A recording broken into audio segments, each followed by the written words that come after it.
সুকৌশলে আনুমানিক ৯ লক্ষ টাকার মূল্যের সোনার গহনা ছিনতাই করেও করা হলো না শেষ রক্ষা। চুরি করা সোনা পাচার করতে গিয়ে অবশেষে পাকড়াও মহিলা। উদ্ধার প্রায় ৯ লক্ষ টাকা সোনার গহনা। জানা গেছে, গত ১৩ সেপ্টেম্বর কান্দি বাসস্ট্যান্ড এলাকার এক মহিলা তার নিজের সোনা বিক্রি করতে এসেছিল। সেই সময় মহিলাকে ফুসলিয়ে সুকৌশলে অপর এক মহিলা ব্যাগ নিয়ে চম্পট দেয়। সেই ব্যাগের ভেতরেই ভরা ছিল এই সোনার গহনা। পরে সেই ঘটনা ৯ দিন পর কান্দি থানায় লিখিত অভিযোগ দায়ের হয়। লিখিত অভিযোগ দায়ের পুলিশ এই ঘটনা তদন্তে নেমে গত ২২ তারিখ খড়গ্রাম থানা এলাকা থেকেই মহিলাকে গ্রেপ্তার করে কান্দি থানার পুলিশ।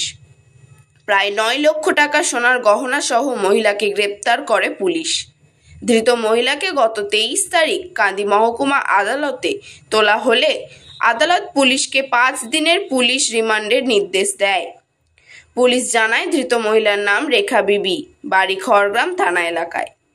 শনিবার ফের আদালতে তোলার আগে ধৃত মহিলাকে রীতিমতো সাংবাদিক বৈঠক করে এই ঘটনা প্রকাশ করলেন কান্দি মহকুমার পুলিশ আধিকারিক শাসকের আহমদ।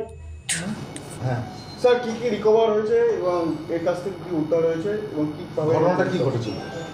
22 সেপ্টেম্বর কান্দি থানা একটা লিখিত অভিযোগ পেয়েছে যে একটা মহিলা উনি কান্দি বাজার এসেছিলেন, और যখন উনি কান্দি বাস স্ট্যান্ড থেকে ফিরেছেন ওনার ব্যাগে দেখেছেন যে সোনা ছিল ওটা উনি খুঁজে পেলেন না। তারপরে কান্দি থানায় এসে একটা অভিযোগ দিয়েছেন।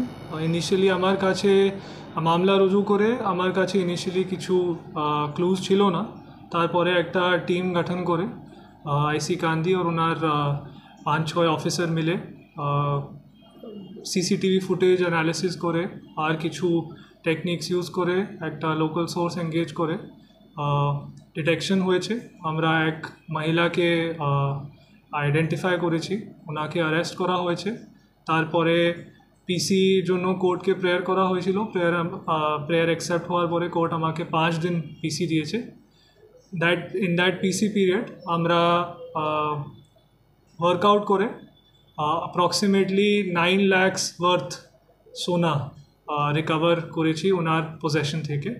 আর এখন আমরা ফার্দার ইনভেস্টিগেশন করে যে অ্যাকিউজড আছে ওনার এগেনস্ট ফাইনাল রিপোর্ট করে কোর্টকে ফরওয়ার্ড করে দেব। এই উদ্দেশ্যে সোনাগুলো রেখেছে। আচ্ছা, এই কিভাবে জড়িত ছিল, মানে এর কাছ থেকে কিভাবে পাওয়া গেল এবং আরও কি এর সঙ্গে আরও কেউ জড়িত আছে বলে মনে হচ্ছে? এখন যত আমরা ইনভেস্টিগেশন করেছি দেখা যাচ্ছে যে এনার একাই করেছেন, কিন্তু এখন ইনভেস্টিগেশন প্রিলিমিনারি স্টেজে আছে।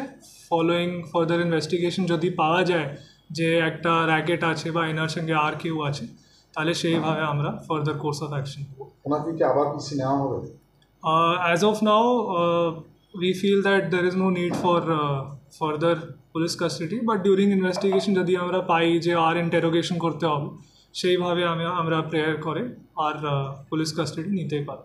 একজন মহিলা এই ধরনের কাজে যুক্ত, মানে বিষয়টাকে কীভাবে দেখছেন? দেখুন, আমরা অ্যাজ পুলিশ তো মেল হোক বা ফিমেল হোক সেইভাবে তো দেখছি না। আমার জন্য একটা চোর আছে, যদি আমরা ইনভেস্টিগেশনে সেটা ঠিকভাবে প্রুভ করতে পারবো যে এনার কাছ থেকেই এটা আমরা সিজ করেছি, ইনি মেন অ্যাকিউজড আছে, তাহলে মানে আমার জন্য তো চোর আছে, ফিমেল হোক বা মেল হোক। আচ্ছা, এই মহিলার কী নাম, কোথায় বাড়ি? এনার নাম আছে রাখি বেগম আর বাড়ি আছে খড়গ্রাম, আর এনাকে ওখান থেকে আমরা অ্যারেস্ট করেছি। খড়গ্রাম থেকে অ্যারেস্ট করেছি? জি। কী উদ্দেশ্যে এই চুরিগুলো হচ্ছে আর এবং কোথায় এই সোনাগুলো নিয়ে কী করছে এবং সেটা কিছু জানতে পেরেছে? এখন তো আমরা সেইভাবে বলতে পারবো না, ইনভেস্টিগেশন করে এনার কি স্পেসিফিক উদ্দেশ্য ছিল। মেনলি তো এটাই ছিল যে ওটাকে বিক্রি করে টাকা নেবে, আর তো প্রাইমারিলি এটাই আমরা খুঁজে পেয়েছি। না, সেই রকম এখন আমরা কিছু পাইনি, যদি ফার্দার ইনভেস্টিগেশন পাবো তাহলে। কি বলছেন? সোনাগুলো চেন ছিল, ফার্দার ডিটেলস আপনাকে দিয়ে দেবো। মাল যত রিকভার হয়েছে ওটা ভ্যালু আছে অ্যাপ্রক্সিমেটলি 8 to 9 lakhs।